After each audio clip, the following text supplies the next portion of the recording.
Yo, big up Wagwan where I deal with, where you dep on, up top, blessings. You don't know, clinical there back again with another video.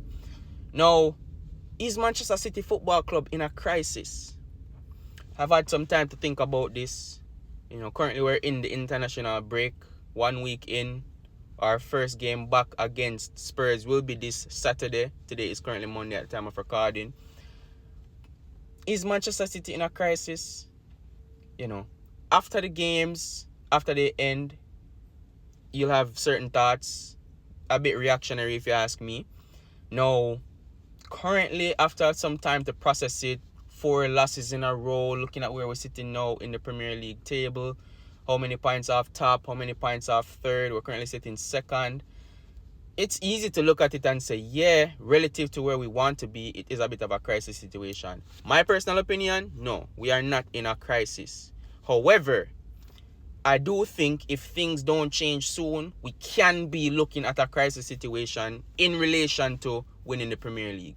Now, right now, it is 11 games in. Not much football has been played. We have not hit a third of the season as yet, even though we're about to get there.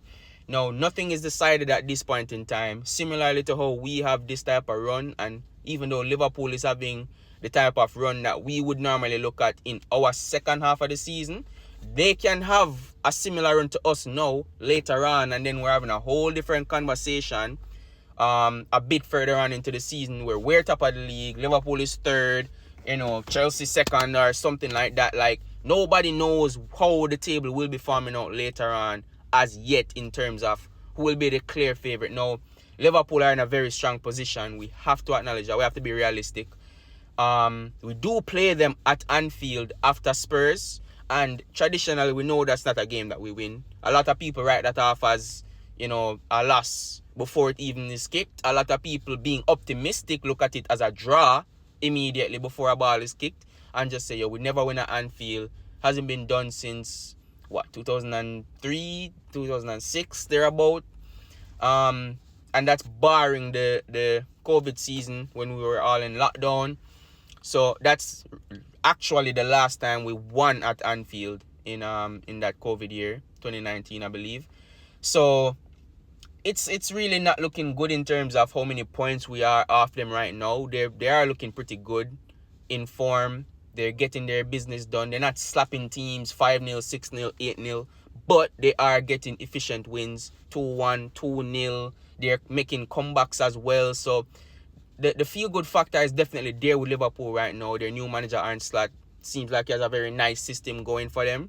Very efficient. That might help them to last the full entirety of the season, as opposed to a Jurgen Klopp system that is definitely more intense. So they are looking pretty set up to go the full distance for a title race, regardless of if they start having some good or bad results here and there. Arsenal are in a worse run of form than us for these 11 games. They sit currently 5th in the table, I believe.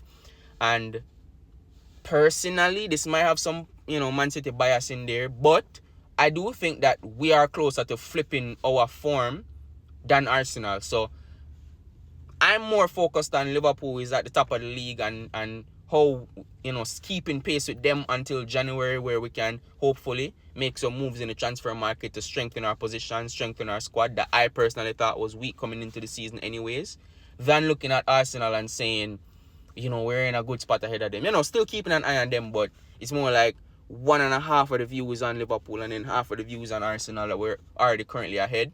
For me, we cannot allow the current situation to get worse. So it's more about improving from here and making things better for us going forward. So in that context, I do think that we're kind of slipping and letting the title slip slowly but surely. We still have at least one hand on it, but it is slipping, and Liverpool is gently kind of pulling it away under the guise of the night. It's a bit dark and they're just kind of slipping out with it like a bandit.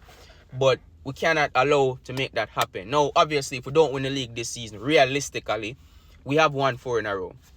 But we do want 5, even though it's not mandatory. It's not panic stations if we don't win the league, for me at least. I know some people will be very upset. I know even some fans, the younger fans than I, probably have never seen us not win a title race or have 90% what they have seen is us winning the league. So it will kind of hit harder for them than me, and even less so for people older than I who have seen us outside of title races more than I have. But personally, I do think that things can be on the up for us. We will be getting some players back. I do think we've been very unfortunate with injuries, even though outside of injuries, I do think that we need to perform better as well. There have been a number of players who have been playing, who have been underperforming, in my opinion. You know, I'm going to be honest with you guys. I was so ready to get on the Phil Foden is world-class train. I really wanted to push him. You know, the season that he had last year was absolutely outstanding. He was the player of the season for the Premier League, and I believe that's rightfully so. He had an absolutely outstanding year. But if we're going to be honest, we've seen players in the Premier League, even outside of Manchester City, like come into the league and have one outstanding year and then they just kind of level out. And it's like, it's not that year was their standard, but they just had a really good year and you have to respect it. We've also seen players, conversely, come into the league and have 1 year that is subpar, and it's like, this player is not good. And then they just kind of take off from there, and it's like, some people want to hold that 1 year to them, but again, that 1 year cannot be the standard. It has to be what you see more of from them. So because of the start of the season, and it can still turn around, just like how it can turn around for Manchester City, it can turn around for Phil Foden, but I've been a bit disappointed. Even, you know, there is context, you know, there's personal stuff going on for him as well that I'm not privy to. I've been hearing rumors here and there, but let's keep it real. We're football fans. We just mainly concerned, especially me, mainly concerned about what is going on the football field. I know things off the field will affect his on the field performances, but that's not for me deliberate about. I don't want to sit down talking about Phil Foden's personal life. I'm talking about what he's showing me on the pitch. And what he's showing me on the pitch needs to improve. Because he's a player that I hold to a very high standard, because I respect his footballing ability very highly. And in a place now where we're struggling for performances, we're struggling for creativity. I even hear people telling me Phil Foden is not a creative player, which I vehemently disagree with. I think he's a very creative player, and he definitely can be a creative force for us. And we haven't been seeing that. So it's kind of hard to make the argument for him now, because people will point to what's happening right now, and there isn't really much I can say to that more than, I mean, he's kind of really not showing us a lot of creativity right now. So that just makes their argument stronger. I'm hoping that this international break would have done a lot of good for us. I'm hoping that Pep Guardiola is sitting down now, outside of transfer negotiations, planning tactics, you know, that man stays working. And I hope that he's perfecting whatever plan he has to get us out of this rut, whether it is to fix up the current system and minimize the weaknesses, or it is to give us a bit of a system change and say, all right, cool, what I started the season with, it hasn't been giving us the performances that we wanted, even though the results were good in the beginning. But maybe I need to make this tweak here, that tweak there, move this player there. I'm getting this player back, so that opened this opportunity for us. I'm hearing that KDB is back after the international break, even though for me it's more of a I'll believe it when I see it kind of thing. He had a few performances, a few appearances, I should say, or maybe one appearance just before the break, and then a few bench appearances.